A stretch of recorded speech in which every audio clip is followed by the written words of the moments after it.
கர முதல எழுத்தெல்லாம் ஆதிபகவன் முதற்றே உலகு கற்றதனால் ஆய பயனென்கொல் வாலறிவன் நற்றாள் தொழார்யனின் மலர்மிசை ஏகினான் மானடி சேர்ந்தார் நிலமிசை நீடுவாழ்வார் வேண்டுதல் வேண்டாமை இலானடி சேர்ந்தார்க்கு யாண்டும் இடும்பை இல இருள் சேர் இருவினையும் சேரா இறைவன் பொருள் சேர் புகழ் புரிந்தார் மாட்டு பொறிவாயில் ஐந்தவித்தான் பொய்த்தீர் ஒழுக்க நெறி நின்றார் நீடுவாழ்வார் தனக்குவமை இல்லாதான் தாழ் சேர்ந்தார் கல்லால் மனக்கவலை மாற்றலரிது அறவாழி அந்தணன் தாழ் சேர்ந்தார் கல்லால் பிறவாழி நீந்தலரிது கோளில் பொறியில் குணமிலவே என் குணத்தான் தாளை வணங்காத்தலை பிறவிப் பெருங்கடல் நீந்துவர் நீந்தார் இறைவனடி சேராதார். ஓம் உலக முதல்வனை வாலறிவனை மலர்மிசை ஏகியவன் தன்னை வேண்டுதல் வேண்டாமை இல்லாத இறைவனை பொறிவாயில் ஐந்தவித்தான் தன்னை தனக்குவமை இல்லாத அறவாழி அந்தணனை எண் குண இறைவனை போற்றி அமைதியான ஆனந்த ஆன்மவித்தை அருளும் ஓங்கார குருநாதர் மலர்பாதம் தலைமேற்கொள்வாம். ஓம். அனைவருக்கும் வணக்கம். திருக்குறள் அறத்துப்பால் ஊழியல் ஊழ் என்ற அதிகாரம். இது கடைசி அதிகாரமாக அறத்துப்பாலில் அமைந்துள்ளது. ஊழ் என்று சொன்னால் முன்வினை பயன். நம்ம எல்லாருக்குமே இந்த முன்வினை பயன் என்ற வார்த்தை எவ்வளவு தூரம் புரிகிறது அப்படின்னு யோசிச்சு பார்க்கணும். ஹிந்து தர்மம், சனாதன தர்மத்துல நாம் அனைவரும் உடல்கள் அல்ல, உயிர்கள் என்று சொல்லப்படுகிறது. உயிர்தான் நம்ம. உயிர் பல உடல்களை எடுக்கிறது அப்படின்னு சொல்றாங்க. ஒரே ஒரு பிறவிதான் அப்படின்னு சொல்றது இல்ல, பல பிறவிகள் இருக்கின்றன. மறுபிறவி கொள்கை என்பது மிக ஆணித்தரமாக ரொம்ப லாஜிக்கலா அது ப்ரூவ் பண்ணப்பட்டிருக்கு. எப்படின்னா இந்த முன்வினை பயன், இந்த கர்மா தியரி அப்படின்னு சொல்றோமே, இதை வைத்துக்கொண்டு வேற எப்படியும் நீங்க பல கேள்விகளுக்கு பதிலே சொல்ல முடியாது. பொதுவாவே வாழ்க்கை என்பது ஒரு புரியாத புதிர், அதை ஒத்துக்கிறோம். இப்படி புரியாத புதிராக இருக்கின்ற வாழ்க்கையில என்ன புரிஞ்சுக்கிறோம்னா, நாம் எல்லாம் மனித உடல்களில் வாழ்கின்ற உயிர்கள். நமக்கு இது போன்று பல பிறவிகள் சென்றிருக்கின்றன. புழுவா, பூச்சியா, யானையா, குதிரையா, எத்தனையோ விதமான விலங்குகளா, தேவர்களா, எல்லாமா நம்ம வேற வேற உடல்கள் எடுத்து அந்த உடல்ல பிறந்து வளர்ந்து இறந்து திருப்பி இன்னொரு உடல் இப்படி எடுத்து எடுத்து இப்போ மனித பிறவியில இந்த உடல்ல வாழ்ந்து கொண்டிருக்கிறோம். இப்படி ஒரு வீட்டை கட்டி ஒரு வீட்டுல ஒருத்த மனிதன் இருப்பது போல, அல்லது ஒரு கூடுன்னு சொன்னார் திருவள்ளுவர். உங்களுக்கு நினைவு இருக்கான்னு தெரியல. புக்கில் அமைந்தின்று கொல்லோன்னு ஒரு குறள் நிலையாமை அதிகாரத்துல பார்த்தோம். இந்த உயிருக்கு இன்னும் நிலையான வீடு கிடைக்கவில்லை போலும். ஏன்னா இந்த உடலில் இந்த உயிர் ஒன்று குடித்தனம் செய்து கொண்டிருக்கிறதுன்னு சொன்னார். எப்ப வேணாலும் இந்த உடலாகிய கூட்டை விட்டு உயிராகிய பறவை பறந்து விடும். இதெல்லாம் நம்ம நிலையாமையில படிச்சோம். சில கேள்விகள் எழும். ஒரு குழந்தை பிறக்கும் பொழுதே ஒரு ஸ்பெஷல் சைல்டா பிறக்கிறது. சிலருக்கு பிறவியிலேயே சில பிரச்சனைகள் இருக்கு. அப்ப கடவுள் என்ன அவ்வளோ ஒரு கல் நெஞ்சக்காரரா, ஏன் பிறவிலேயே சில பேரை இந்த மாதிரி படைக்கிறாரு அப்படின்னு குழந்தைங்க கேள்வி கேட்கும். அப்ப வேற என்ன சமாதானம் சொல்ல முடியும்? நம்ம இது ரூடா தெரிஞ்சா கூட இன்றைக்கு நம்ம கஷ்டப்படுறோம் அப்படின்னு சொன்னா அதற்கு காரணம் முற்பிறவிகளில் நாம் செய்த தவறான காரியங்கள். இன்னைக்கு நம்ம நல்லா இருக்கோம் அப்படின்னு சொன்னா முற்பிறவிகளில் நாம் செய்த நற்செயல்களின் பலன்கள். ரெண்டையும் சொல்லணும். சும்மா நீ ஒரு பாவி அப்படின்னு சொல்றது நம்முடைய வேலை அல்ல. ஒரு மனிதனை பார்த்து பாவி என்று சொல்வதுதான் மிகப்பெரிய பாவம் என்று சொல்வார் சுவாமி விவேகானந்தர். அப்படி அல்ல. இந்த புண்ணியம் பாபம் இதெல்லாம் கடந்தவர்கள் நாம் என்பதை உணர்த்துவதுதான் சாஸ்திரத்தோட வேலை. புண்ணியம் எங்க பாபம் எங்கன்னு கேட்கும் கடைசியில மெய்யுணர்தெல்லாம் அதிகாரம்லாம் பார்த்தோன்னா. ஒரு ஞானி எப்பேற்பட்ட கஷ்டத்தை அனுபவிச்சாலும் இது ஒண்ணுமே இல்லை, இது வினை பயன். போன வாரம் நம்ம விரிவாக இந்த பிராரப்த கர்மம் எல்லாம் பார்த்தோம். இந்த பிறவியில ஒரு எத்தனை விதமான கஷ்டம் அனுபவிக்க வேண்டி இருந்தாலும் அதனால் சிறிது கூட பாதிக்கப்படாமல் அதை அனுபவித்துட்டு ரொம்ப தீரனாக, ரொம்ப ரொம்ப என்ன சொல்றது, மன வலிமையுடன் அதை எதிர்கொண்டு விட்டு போகின்றவர்கள் நிறைய பேர். நம்ம நாட்டு அரசர்கள் ஆகட்டும், பெரிய ஞானிகள், ரிஷிகள், தவசீலர்கள், சித்தர்கள், எத்தனையோ பேர் உடலுக்கு வருகின்ற துன்பங்களை எல்லாம் அலட்டிக்கிறதே கிடையாது. அவர்களுடைய உடல்லாம் ஒன்றும் துன்பத்திற்கு அப்பாற்பட்டது கிடையாது. எத்தனையோ விதமான துன்பங்களை அவர்களுடைய உடல் அனுபவித்தது. எந்த மகானுடைய சரித்திரத்தினாலும் எடுத்து படிச்சு பாருங்க. ராமகிருஷ்ண பரமஹம்சர், ரமண மகரிஷி, அருள் அன்னை சாரதா தேவியார், சுவாமி விவேகானந்தர், எந்த மகானுடைய சரித்திரத்தை நீங்க எடுத்து படிச்சாலும் உடலால சில கஷ்டங்கள் இருந்திருக்கும் அவங்களுக்கு. நமக்கு காட்டுறாங்க. இங்க விஷயம் என்ன அப்படின்னா, நமக்கும் வாழ்க்கையில இன்பங்கள் துன்பங்கள் மாறி மாறி வருகின்றது. கொஞ்ச நேரம் இதை உட்கார்ந்து யோசிச்சு பார்க்கணும்.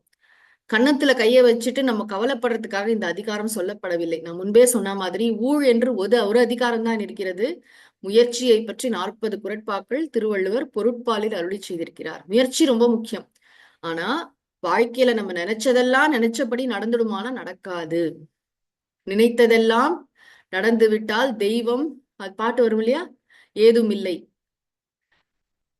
அப்ப நம்ம நினைக்கிறோம் ஒண்ணு, முயற்சியெல்லாம் பண்றோம், அது நடக்கலாம், நடக்காம போகலாம், வேற விதமா நடக்கலாம்.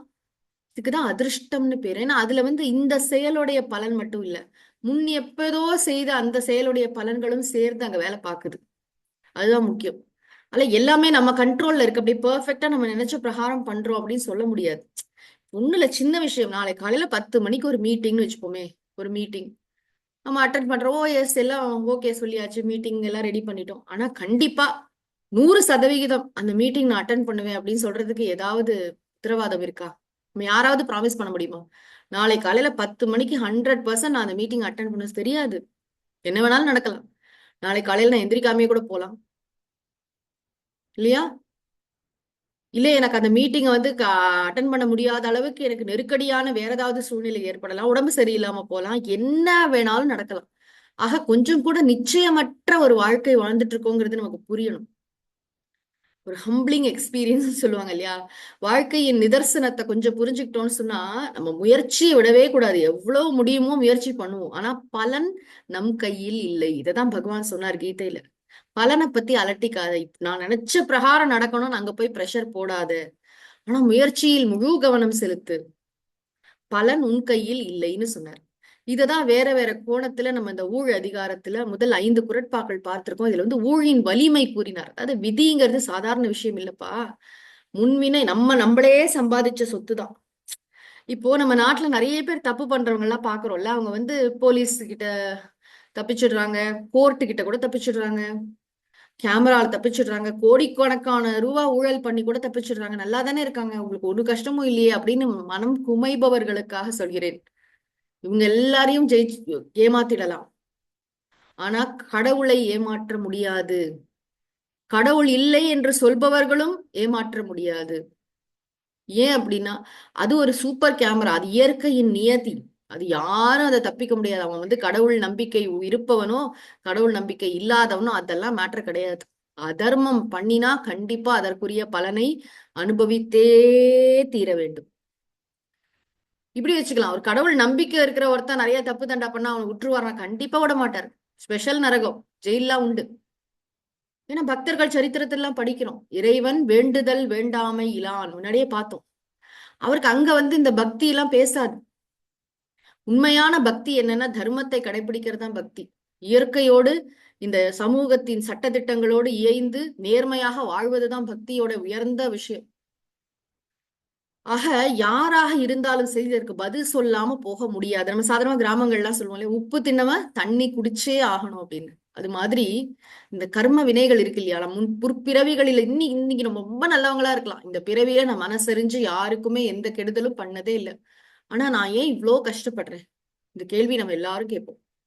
நான் நிஜமாவே நான் எனக்கு இதெல்லாம் இவ்வளவு கஷ்டம் வரணுமா? எனக்கு பிசினஸ்ல இவ்வளவு நஷ்டம் அடையணுமா? இவங்க எல்லாம் என்னோட வாழ்க்கையை விட்டு இவ்வளவு சீக்கிரம் போகணுமா? எனக்கு இந்த அடி தேவையா? ஏன் நான் மத்தவங்க எல்லாம் நல்லா இருக்காங்க, நான் மட்டும் ரொம்ப கஷ்டப்படுறேன். இந்த எண்ணம் வந்து நம்ம எல்லாருக்கும் இருக்கு. நிஜமா. நம்ம என்ன நினைக்கிறோம்னா நம்ம தான் ரொம்ப கஷ்டப்படுறோம் வாழ்க்கையில. மத்தவங்க எல்லாம் வந்து ஈஸியா அடையிற ஒரு பொருளை நான் வந்து ரொம்ப கஷ்டப்பட்டு அடையிறேன். ஒண்ணுக்கும் அவ்வளோ போராட்டமா இருக்கு. ரிஷப ராசிக்கு என்ன போட்டிருக்கு, சிம்ம ராசிக்கு என்ன. பொழுது விடிஞ்சா அந்த யூடியூப்ல வேற யாராவது ஒருத்த வந்து சனி பெயர்ச்சி, அந்த பெயர்ச்சி, இந்த பெயர்ச்சி இருக்கட்டும். ஆனா அது வச்சு எப்படி சொல்ல முடியும்? அது ஒரு அளவுதான். ஆனா அதை தாண்டி நம்முடைய முயற்சின்னு ஒண்ணு இருக்கு, நம்மளுடைய இறை அருள்னு ஒண்ணு இருக்கு. இதுல நம்ம ஃபோக்கஸ் பண்றதை விட்டுட்டு அதை நினைச்சு போகணும். நமக்கு வந்து ரொம்ப கெட்ட காலம் என்ன பண்ண போறோம் நம்ம வந்து? தெரியாம இருக்கிறது எவ்வளவு நல்லது தெரியுமா? சில பேருக்குலாம் ஜாதகமே கிடையாது. அவங்க எப்ப பிறந்தாங்கன்னு யாருமே எழுதி வைக்கலாம். ரொம்ப புண்ணியம் பண்ணிருக்கீங்க பாரு சுவாமிஜி அவங்கள பார்த்து. அது தெரிஞ்சாதானே நமக்கு இவ்வளவு ஃபீலிங்கா இருக்கு. அது வந்து ஒரு ஸ்பெகுலேஷன், அவ்வளவுதானே, ஒரு கெஸ். இப்படி நடக்கலாம் அப்படின்னு சொல்றாங்க. 100% அப்படியே தான் எல்லாம் இருக்க போறதா? அப்ப நம்ம முயற்சிக்கு என்ன வேலை அங்க வந்து? ஒண்ணுமே பண்ண வேண்டாமா? நம்ம ஸ்டாப், இப்படிதான் எனக்கு போட்டிருக்குன்னு சொல்லி டெஸ்டினின்னு எல்லாத்தையும் ஃபேட்டு தலையில போட்டுட்டு போக முடியுமா? அப்படி அல்ல. நல்லா இருக்கோ நல்லா இல்லையோ, டைம் எப்படி இருந்தாலும் சரி, நம்மளுடைய முயற்சின்னு ஒண்ணு இருக்கு. இருக்கட்டும், நல்ல டைம் வரட்டும், கெட்ட டைம் வரட்டும், மாறி மாறி லைஃப்ல எல்லார் வாழ்க்கையும் புரட்டி போடட்டும். ஆனா இதெல்லாம் கடவுள் செய்யவில்லை, நாமே செய்து கொள்கிறோம். நம்முடைய முன்வினை. எப்படி சொல்லுவாங்கன்னா, ஒரு 100 மாடு இருக்குன்னு வச்சுக்கோங்களேன். 100 மாடு கண்ணுக்குட்டி இருக்குன்னா கரெக்டா கண்ணுக்குட்டி தன்னோட அம்மா கிட்ட தேடி போய் நிக்குமா. தன்னோட அம்மா யாரும் அதுக்கு தெரியும். அது மாதிரி நாம் செய்த முன்வினை பயன் நம்மை தேடி வரும். அதனாலதான் சொல்றாங்க, நீ கேட்காமயே வாழ்க்கையில இவ்வளவு துன்பம் வருது இல்லையா? நீயா கேட்ட எனக்கு துன்பம் வேணும்னு யாராவது கேட்பாங்களா? கேட்காமயே இவ்வளவு துன்பம் வருது. கேட்காமயே இன்பமும் வரும். அதனால இன்பம் வேணும்னு கேட்காத. இப்படி ஒரு லாஜிக். நீ கேட்காமயே கடவுள் என்ன செய்வார்? இன்பத்தி நினைச்சு பாருங்க. நம்ம கவுண்ட் யுவர் பிளெஸிங்ஸ் பண்றதே இல்லை. என்னெல்லாம் இருக்கு நம்ம லைஃப்லன்னு என்னைக்காவது பார்த்திருக்கோமா? என்ன கடவுள் என்னென்ன கொடுத்திருக்கார்? ஒரு கிராட்டிடியூட் இருக்கா நமக்கு? என்ன இல்ல, இது என்னை விட்டு என்னிடமிருந்து பறிக்கப்பட்டதுன்னு அதையே புலம்புறோம். எதெல்லாம் கொடுத்தாரு கடவுள்? இன்னும் கொடுத்துட்டு இருக்கார். அதை நினைச்சு சந்தோஷப்படுறதுன்னா ரொம்ப நல்ல விஷயம். அப்படி இருந்தா மனம் ஆரோக்கியமாக இருக்கும். ஆனா இந்த விஷயங்கள்லாம் நம்ம தெரிஞ்சு வச்சுக்கணும். அந்த முன்வினை பயன் என்று ஒன்று இருக்கிறது. ஆக எந்த காரியமும் நான் நினைச்ச பிரகாரம் அப்படியே 100% நடந்துரும்னு சொல்ல முடியாது. அதற்காக நாம் முயற்சியை கைவிட வேண்டும் என்ற அவசியம் இல்லை. சோர்ந்து போக வேண்டும் என்ற அவசியம் இல்லை. நன்றாக இறைவனை வழிபட்டு, இறைவனை பற்றி கொண்டு முயற்சியில் இறங்க வேண்டும். ஆனால் ஒன்று தெரிந்து கொள்ள வேண்டும். நம்ம வந்து நமக்கு நிறைய கர்ம மூட்டைகள்லாம் இருக்கின்றன. அது எப்ப வேணாலும் இந்த பிறவியில நம்ம அனுபவிக்கணும்னு இருக்கக்கூடிய பிராரப்த கர்மங்கள் என்னென்ன அனுபவிக்கணுமோ அதெல்லாம் வந்து சேரும். அதனாலதான் பாத்தீங்கன்னா ஒருத்தர் ரொம்ப சின்ன கெட்ட பழக்கம் கூட இல்லாத ரொம்ப நல்லவரா இருப்பாரு.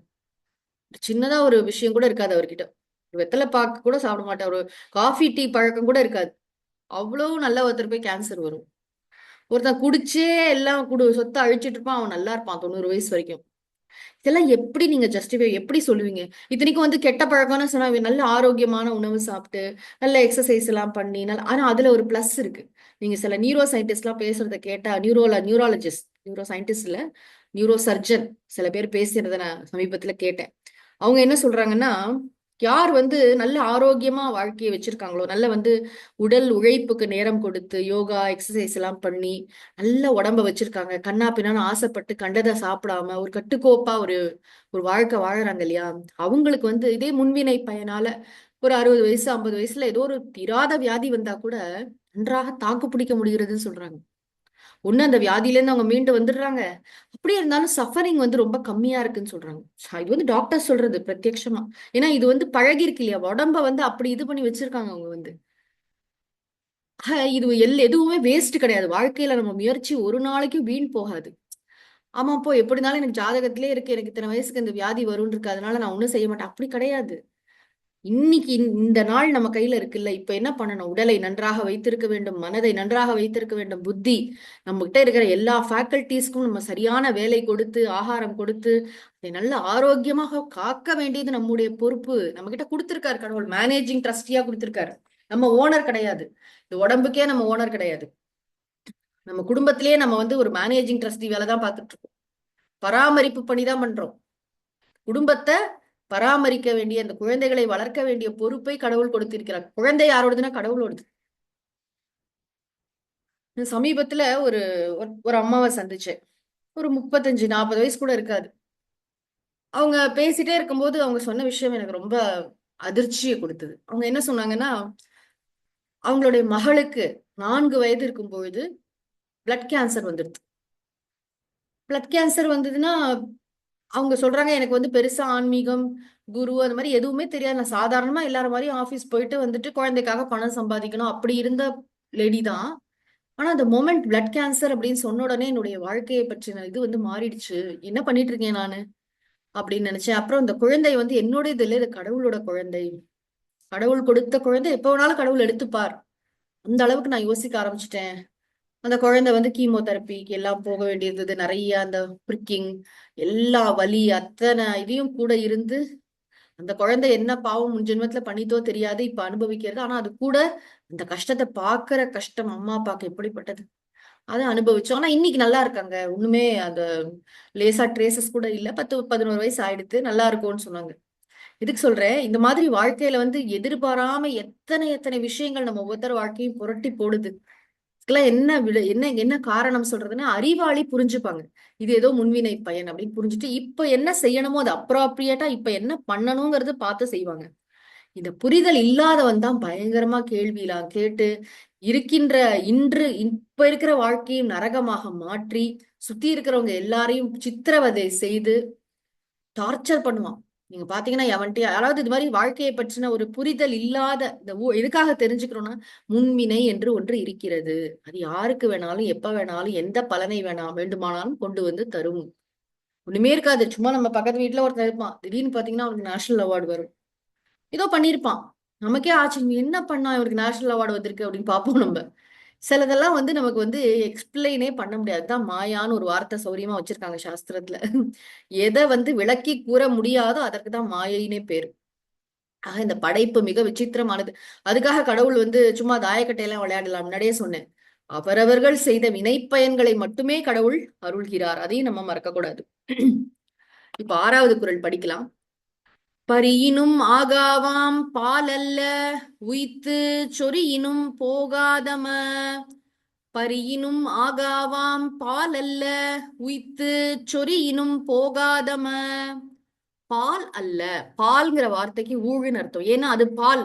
பால்னு சொன்னா அதை சார்ந்து இருத்தல்னு அர்த்தம். அவன் பால் இவள் பால் அப்படிலாம் சொல்றோம் இல்லையா? பால்னு சொன்னா ஊழ், இந்த முன்வினை விதி. பால் அல்ல, அதாவது வினை பயனால போக இருப்பவை, அதான் பால் அல்ல. வினைப்பயனால இப்ப நம்மளை விட்டு நீங்க போகுது ஒரு மனிதரோ ஒரு பொருளோன்னு வச்சுக்கோங்க, இது நம்மளை விட்டு போக வேண்டிய டைம் வந்துருச்சுன்னு வச்சுக்கோங்களேன். பரியணும்னா எவ்வளவு பாதுகாத்தாலும் ஆகாவாம், நம்ம எவ்வளவு பிடிச்சாலும் நம்மளால அதை காப்பாற்ற முடியாது. ஏன்னா இந்த அப்பல்லோ ஹாஸ்பிட்டல், அந்த மாதிரி பெரிய பெரிய ஹாஸ்பிட்டல்ல கோடீஸ்வரர்கள் வீட்டுல எல்லாம் எவ்வளவு கோடி வேணாலும் கொடுக்குறேன் டாக்டர் இவரை காப்பாத்திருங்க அப்படின்ற கூக்குரல் கேட்குமா கேட்காதா? கொரோனா சமயத்துல நம்ம பார்த்தோமா இல்லையா? எவ்வளவு கோடி, எவ்வளவு பணம் வேணும் சொல்லுங்க, நான் தரேன், இந்த உயிரை காப்பாத்துங்கன்னு சொன்னா காப்பாத்த முடியுதா? போக வேண்டிய நேரம் வந்துருதுன்னு தெரியறது.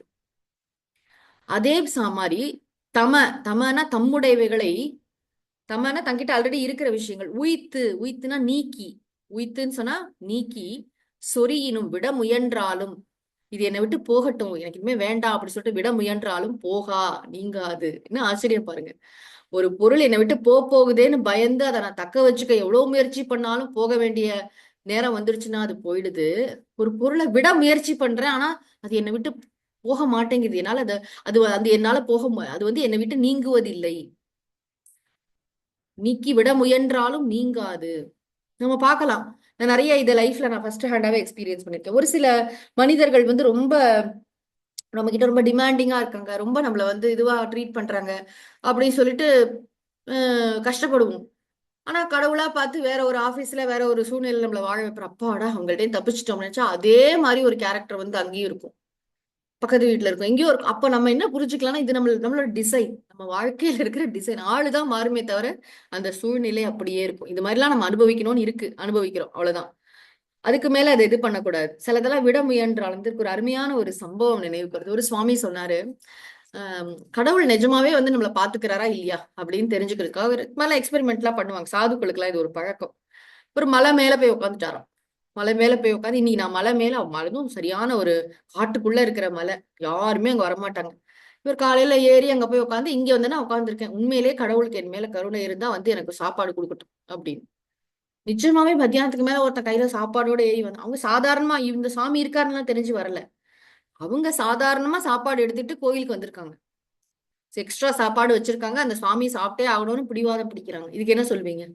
நீங்க சாப்பிடாம நாங்க சாப்பிட மாட்டோம், நாங்க இன்னொருத்தவங்களுக்கு சேர்த்துதான் எடுத்துட்டு வந்திருக்கோம், நீங்க சாப்பிட்டே ஆகணும்னு சொல்லிட்டு ஃபோர்ஸ் பண்ணாங்கன்னு சொன்னாரு.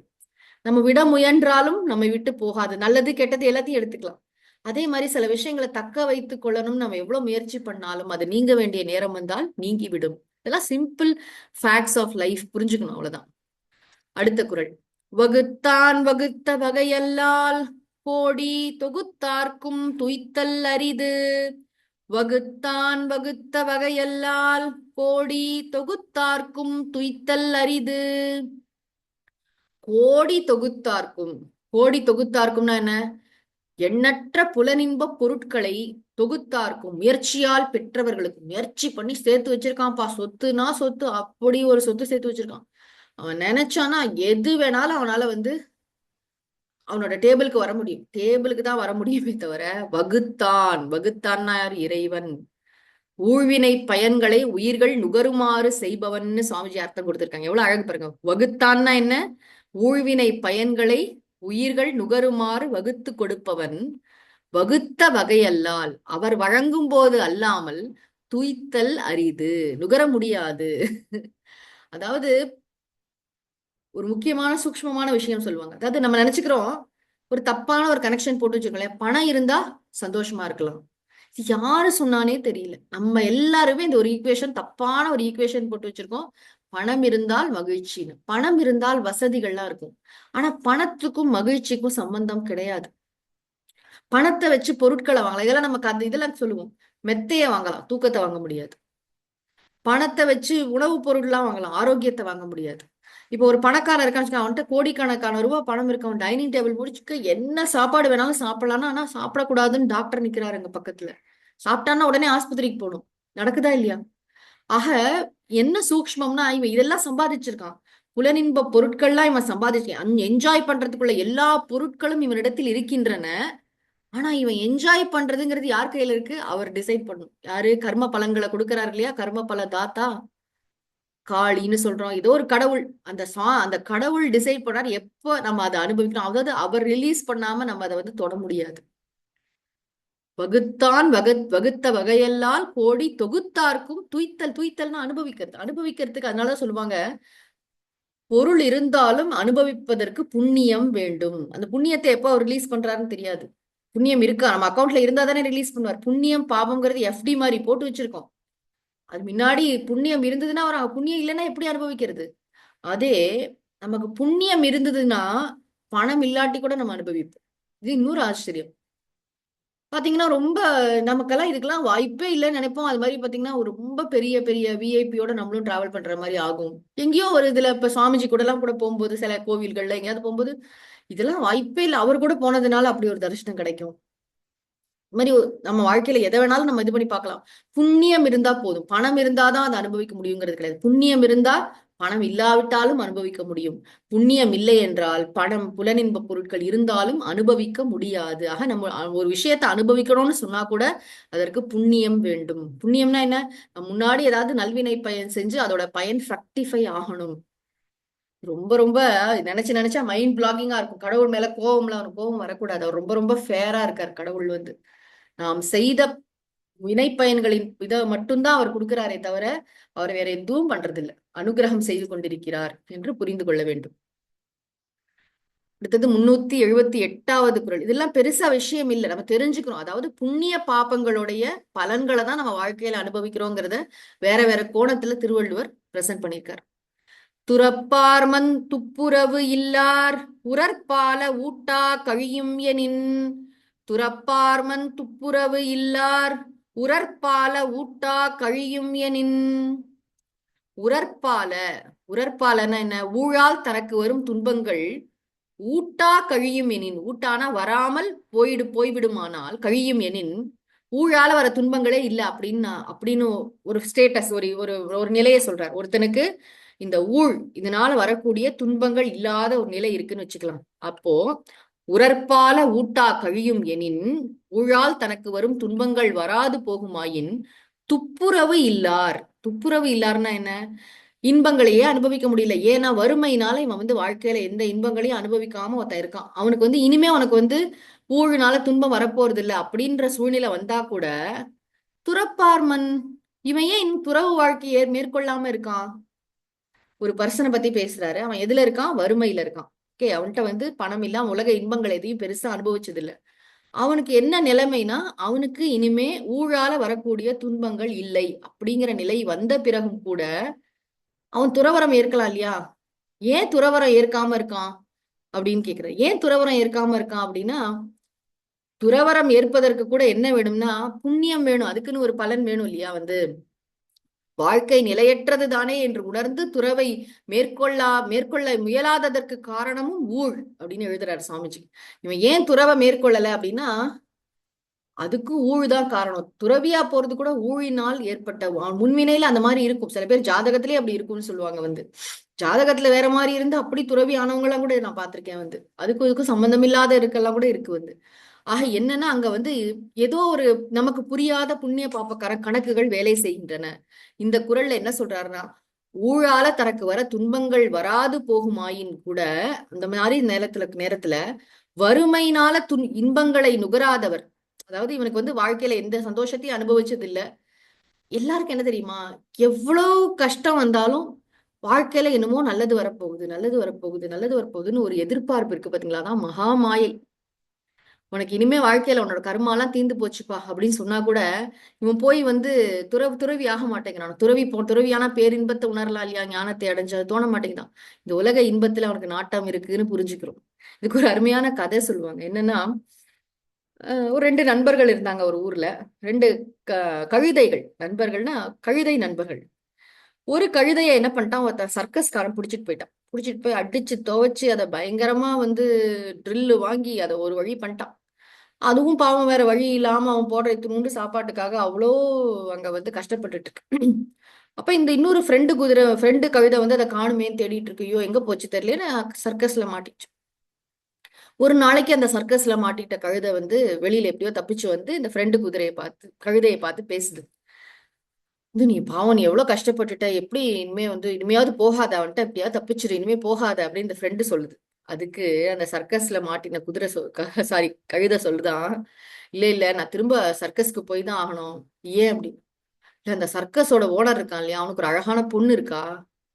அவன் எப்ப பாரு அந்த பொண்ணுகிட்ட சொல்றானா வந்து, நீ வந்து நான் சொல்றபடி ஒழுங்கா நடந்துக்கலன்னா அவ்வளவுதான், இந்த கழுதைக்கு உன்னை கல்யாணம் பண்ணி வச்சிருவேன் அப்படின்னு சொல்றான். ஒருவேளை இது நடந்தாலும் நடக்கலாம் இல்லையா? என்ன ஆசை பாருங்க.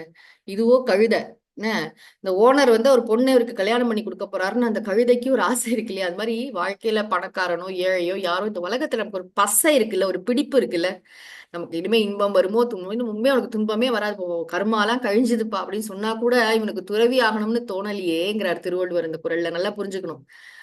இவன் வந்து ஏன் இன்னும் துறக்க மாட்டேங்கிறான்னா, துறக்கிறதுக்கு கூட ஒரு புண்ணிய பலன் வேலை செய்யணும், அதற்கு ஒரு குரு வேணும், அதற்கு ஒரு ஒரு மனசுல ஒரு வைராக்கியம் வரணும் இல்லையா? இந்த உலக வாழ்க்கை இன்பங்கள் போதும் அப்படின்னு தோன்றவன் தானே துறவி ஆக முடியும். நான் இன்னும் ஒண்ணுமே அனுபவிக்கலன்னு நினைக்கிறவன் எப்படி துறவி ஆக முடியும்? ஆக இதெல்லாம் வாழ்க்கையின் விசித்திரங்களை பார்க்கிறோம். நம்ம ஜஸ்ட் ஒரு அப்சர்வ் பண்றாரு, அவ்வளவுதான். அடுத்தது 9வது குறள். நன்றாம் கால் நல்லவா காண்பவர் அன்றாம் கால் அல்லற்படுவது எவன். நன்றாம் கால் நல்லவா காண்பவர் அன்றாம் கால் அல்லற்படுவது எவன். நன்று, நன்றுன்னு சொன்னா நல்வினை, ஆம்கால் பயனை பெறும்போது இல்ல நல்லவா காண்பவர், அதனை நன்மையாக இன்பமாக கருதுபவர். நம்ம எல்லாரும் என்ன செய்யறோம், வாழ்க்கையில நல்ல ஒரு காலம் வந்திருக்குன்னு வச்சுக்கோங்க, நல்ல வெற்றி, நல்ல பிசினஸ்ல வெற்றி, வாழ்க்கையில அடுத்தடுத்த நிலைகளுக்கு போறோம், எல்லாம் சூப்பரா நடக்குது, டைம் ஃபர்ஸ்ட் கிளாஸா ஒர்க் அவுட் ஆகுதுன்னா ஈன்னு சிரிச்சுக்கிட்டு முக மலர்ச்சியோட செல்ஃபியா எடுத்து போட்டுட்டு சந்தோஷமா செலிப்ரேட் பண்றோம். அததான் சொல்றார்.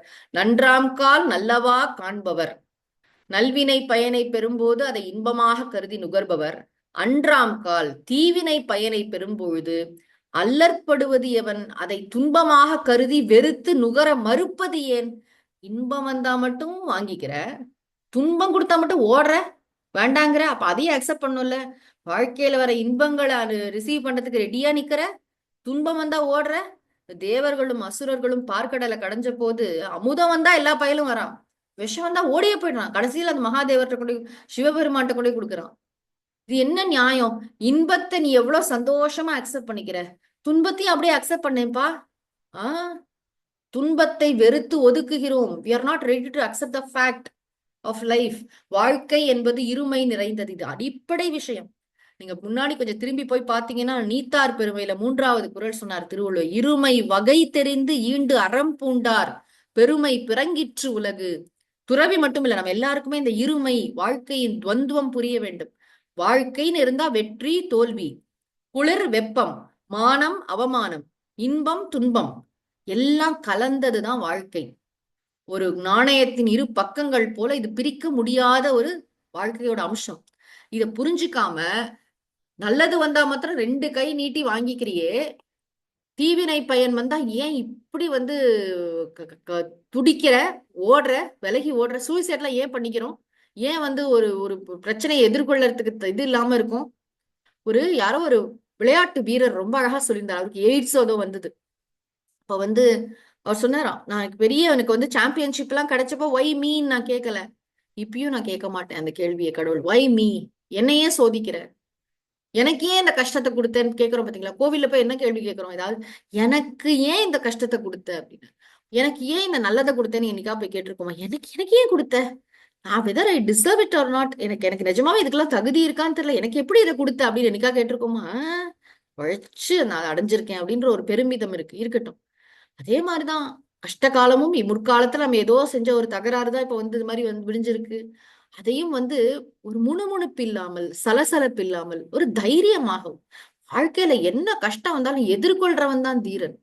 வாழ்க்கையில கஷ்டமே வராதுன்னு எந்த சாஸ்திரமும் சொல்லல. கஷ்டங்கள் வரும். அந்த கஷ்டங்களை நம்ம எப்படி முகத்துல புன்னகை மாறாமல், ஆதிசங்கரர் ரொம்ப அழகா சொல்வார்.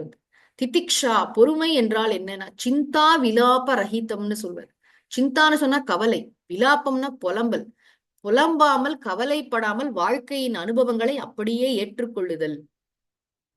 திதிக்ஷாசா நிகத்தியதே. வாழ்க்கையில எல்லாருக்கும் கஷ்டங்கள் வரதான் செய்யும். அந்த கஷ்டங்களை நம்ம எப்படி எதிர்கொள்றோம், அதை மீறி எப்படி சிரிக்கணும். இடுக்கண் வருங்கால் நகுக பின்னாடி சொல்ல போறார். இதெல்லாம் வாழ்க்கையில நம்ம கஷ்டம் வரும்போது எவ்வளவு ஸ்ட்ராங்கா இருந்தோம். இந்த என்டியூரன்ஸ் சொல்றோம் இல்லையா, what cannot be cured has to be endured. முடிஞ்ச அளவு வைத்தியம் பண்ணி பார்ப்போம், இதுக்கு ட்ரீட்மெண்ட்டே கிடையாதுப்பான்னு சொல்லிட்டு பொறுத்துப்போம். எப்படி முக மலர்ச்சியோட தைரியமாக உற்சாகமாக கடவுள் கொடுத்த பரிசு இதுவும் என்று ஏற்றுக்கொண்டு ஏதோ பொன்வினை பயன், இதுல நான் எப்படி செய்ய முடியும்? சில பேர்லாம் ரொம்ப ஆச்சரியமா பார்ப்பேன். அவங்கள்ட்ட ஒரு அம்மாவுக்கு ரொம்ப வருஷமா முதுகு வலி, பெரிய பணக்காரங்க அவங்க, ஆனா என்ன ட்ரீட்மெண்ட் பண்ணியும் அந்த முதுகு வலி சரி பண்ண முடியல. அப்போ ஒரு நாளைக்கு நான் அவங்கள பார்த்து, எப்படிமா இருக்கு முதுகு வலின்னு, I started living with it அப்படின்னாங்க. என்ன வார்த்தை பாருங்க, அதை அக்செப்ட் பண்ணிக்கிறோம், அவ்வளவுதான். இனிமே வாழ்க்கை இப்படிதான் இருக்க, அப்படிதான் இருந்தது. இப்ப அந்த அம்மா இல்ல, வாழ்நாளின் இறுதி வரை அந்த வலியோடய வாழ்ந்தாங்க அவங்க.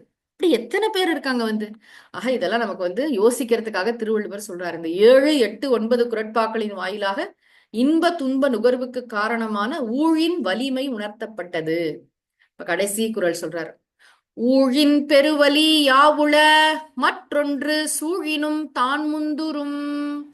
ஊழின் பெருவலி யாவுள மற்றொன்று சூழினும் தான் முந்துரும்.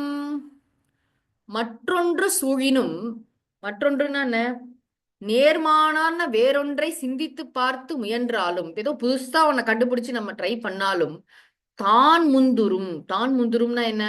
ஊழ் என்ன பண்ணும்? முந்தி கொண்டு விரைந்து பயனை கொடுத்து விடும். நம்ம என்ன பிளான் பண்ணியிருந்தாலும் கடைசியில நம்முடைய வினை பயன் எப்படி அந்த பலனை கொடுக்கணுமோ அப்படிதான் கொடுக்கும். நேர்மாறான வேறொன்றை நாம் சிந்தித்து பார்க்க முயன்றாலும், பார்த்து செய்வதற்கு முயன்றாலும், ஊழ் என்ன பண்ணும்? ஊழ் தான்கிறது இங்க ஊழ். தான் முந்துரும்னா ஊழானது தான் முந்திக் கொண்டு விரைந்து பயரை கொடுத்து விடாக வரக்கூடிய பலன் என்னதுன்னு பார்த்தா, அதனாலதான் பிரசாத புத்திங்கிற வார்த்தையை ரொம்ப யூஸ் பண்றோம் நம்ம. பிரசாதம் அப்படின்னா இப்போ கோவில்கள்ல எல்லாம் பிரசாதம் கொடுக்குறாங்க இல்லையா, ரொம்ப அழகான வார்த்தை பிரசாதம். சக்கரை பொங்கல், புளியோதரை, தயிர் சாதம், சுண்டல், ஏதோ ஒண்ணு கொடுக்குறாங்க. நம்ம எல்லாருக்கும் கோவில்ல பிரசாதம் சாப்பிடுற பழக்கம் இருக்கு. அந்த பிரசாதம் சாப்பிடும்போது எப்படி சாப்பிடணும்னு ரூல்ஸ் எல்லாம் இருக்கு. 2 கையால அதை ரொம்ப பயபக்தியோட வாங்கி, அது எச்சில் படாம வாயில போட்டு, அதை பத்தி குறை சொல்லக்கூடாதுன்னு சொல்லுவோம். இன்னும் கொஞ்சம் நெய் விட்டுருக்கலாம் அப்படிலாம் சொல்லாம, பிரசாதம்னா இறைவனிடமிருந்து வந்தது, இறைவனுக்கு நிவேதனம் செய்யப்பட்டது, இதை சாப்பிட்டா எனக்கு ரொம்ப நல்லது, இத நம்பிக்கையெல்லாம் இருக்கு இல்லையா நமக்கு. பிரசாதம் என்ற வார்த்தை பிரசாதம்ங்கிற வார்த்தைக்கு இன்னொரு அர்த்தம் இருக்கு, மன அமைதி, அறிவு தெளிவால் ஏற்படும் மன அமைதி. கீதையில வந்து பிரசாதம் அதிகச்சதிங்கிற வார்த்தை வரும். எப்படியும் இப்ப நம்முடைய முன்வினை பயன்கள்லாம் கடைசியில என்னன்னு பார்த்தா இறைவனிடம் இருந்து வரக்கூடியவை இல்லையா? இறைவன் தானே கொடுக்கிறார் அந்த மாதிரி வினை பயனை, வகுத்தான் வகுத்த வகையல்லால் அவர் தானே கொடுக்கிறார். அப்ப அது பிரசாதமா ஏன் நம்ம ஏத்துக்கூடாது? அது நல்லதோ கெட்டதோ மோசமானதோ எப்படியோ அதை ஏன் நம்ம பிரசாத புத்தினா அதுல ஒரு விருப்பு வெறுப்பு கிடையாது. அது ரொம்ப வந்து அதை பத்தி வந்து எந்த விமர்சனமும் செய்யாமல் பிரசாதத்தை பிரசாதமாக ஏற்றுக்கொள்ள முடியுமா? நம்முடைய வீட்டுல நம்முடைய கணவர் பிரசாதம், மனைவி பிரசாதம், குழந்தைகள் பிரசாதம், அம்மா அப்பா பிரசாதம், உறவினர்கள், நண்பர்கள், வாழ்க்கை சூழ்நிலை, ஆபீஸ், சமூகம் எல்லாம் பிரசாதம். ஈவன் ஒட்டு மொத்தமா நாம் அனைவரும் செய்கின்ற புண்ணிய பாபங்கள் தான் வந்து நம்ம யாரு நம்மள ஆட்சி பண்றாங்கிறது வரைக்கும் இருக்கு இல்லையா? நம்ம ஒவ்வொருத்தரும் நம்ம நம்ம வந்து நம்ம நம்ம அளவுல நம்ம தர்மத்தை கடைபிடிக்கிறோமா, நல்ல சிந்தனைகள் உடையவர்களா இருக்கோம், எவ்வளவு கேள்விகள் இருக்கு இதுல வந்து. நாம் என்ன மாதிரி புண்ணிய பாபங்கள் செய்கிறோம் அப்படிங்கறதா நம்முடைய வாழ்க்கையை நிர்ணயிக்கிறது. ஆக மற்றொன்று சூழினும் நேர்மறையான வேறொன்றை சிந்தித்து பார்த்தும் என்றாலும் தான் முந்துரும் ஊழானது முந்திக் கொண்டு விரைந்து பயனை கொடுத்து விடும். ஊழின் பெருவலி யாவுள, ஊழை காட்டிலும் வலிமை மிக்கது யாது உள்ளது. ஊழியோட வலிமையை சொன்னார். சரி, ஊழ் வலிமையாவே இருக்கட்டும், ஆனா என்னுடைய ஆட்டிடியூட மாத்திக்கலாம் இல்லையா? நான் என்னோட மனோபாவனையை மாத்திக்கலாம் இல்லையா? நான் அதை பிரசாதமாக பார்க்கலாம் அல்லவா? இது ஒரு உயர்ந்த சாஸ்திரங்கள் குருமார்கள் சொல்லக்கூடிய விஷயம்தான். வாழ்க்கையில என்ன வரப்போகுதுன்னு தெரியாது, நாளைக்கு என்ன நடக்கும்னு தெரியாது. அது துறவியோ இல்லறத்தானோ பணக்காரனோ ஏழையோ யாருடைய லைஃப்லயும் எந்த நிச்சயமும் கிடையாது. இப்படியேதான் இருக்க போகுதுங்கிறதுக்கு எதுவுமே கிடையாது. ஒரு நிமிஷத்துல எல்லாமே கண்ணு முன்னாடி மாறுவதையும் நாம் பார்க்கிறோம். ரொம்ப மோசமான ஒருத்தன் ரொம்ப நல்ல புனிதனாகிறான், ரொம்ப புனிதம்னு நினைச்சிட்டு இருக்கிற ஒருத்தன் மோசமான ஆளாகிறது. எல்லாமே நடக்குதா இல்லையா வாழ்க்கையில வந்து? அதனாலதான் every sinner has got a future, every saint has got a பாஸ்ட்லாம் சொல்றோம். வால்மீகி கூட திருடனா இருந்தாருன்னு சொல்றோம். அவர் நாரதட்ட கேள்வி கேட்கும் போதே இப்படிதான் கேட்கிறார், சாம்பிரதம் லோகே, அதாவது நாம் வாழற உலகத்துல கான்டெம்பரரி வேர்ல்டுல இப்ப வாழற காலத்துல இந்த மாதிரி குணநலன்கள் உடைய ஒருத்தர் இருக்காரான்னு ராமரை பத்தி கேட்கிறார். ஏன்னா மனிதன் அப்படின்னா மனிதனுக்கு நிறைய பலவீனங்கள் இருக்கு, இந்த மாதிரி நல்ல குணங்கள் இருக்கிற ஒரு ஆள் இருப்பானா அப்படின்னு அந்த கியூரியாசிட்டியே பாத்தீங்கன்னா ரொம்ப நல்லா இருப்பாங்க வந்து. ஆக யாரும் இந்த ஊழ்வினை பயன் அப்படிங்கிறது வந்து இறைவனிடம் வருவது, இறைவனிடமிருந்து வருதுங்கிறது தெரிஞ்சுக்கிறோம். நம்ம முன்னாடி செஞ்சதுனாலும் அதை கொடுக்கறது வந்து இறைவன். சரி, எப்போ அது இறைவனிடமிருந்து வருகிறது என்பது நமக்கு தெரிகிறது, வலிமை மிக்கதாவே இருக்கட்டும், அது இறைவனுடைய பிரசாதமாக நம்மால் ஏற்றுக்கொள்ள முடியாதா? இதை கொஞ்சம் யோசிச்சு பார்க்கணும். வாழ்க்கையில வர நல்ல விஷயங்கள் எல்லாம் பிரசாதம் பிரசாதம்னு சொல்றோமே, மோசமான விஷயங்களையும் நாம் எதிர்பார்க்காத விஷயங்களையும் விபரீதமான விஷயங்களையும் கூட பிரசாதம் என்றே ஏற்று பழகுவோம். வேற வழி இல்லை. வேற என்ன செஞ்சிட முடியும்னு நினைக்கிறீங்க? நம்ம ஒவ்வொருத்தர் வாழ்க்கையிலையும் சில நிகழ்வுகள் வந்து நம்மளால மறக்கவே முடியாத ட்ரௌமாட்டிக் எக்ஸ்பீரியன்ஸா இருக்கும். சில ஆக்சிடென்ட்ஸ், சில பேருடைய திடீர்னு மறைவு, சில விஷயங்கள் ஒவ்வொருத்தருக்கும் பாத்தீங்கன்னா நம்ம ஒவ்வொருத்தரையும் ரொம்ப பாதிச்ச நிகழ்வுகள் இருக்கும். ஆனா அதெல்லாம் வந்து தானா நடக்கல, நம்முடைய முன்வினை பயனால் தான் நடந்திருக்கு.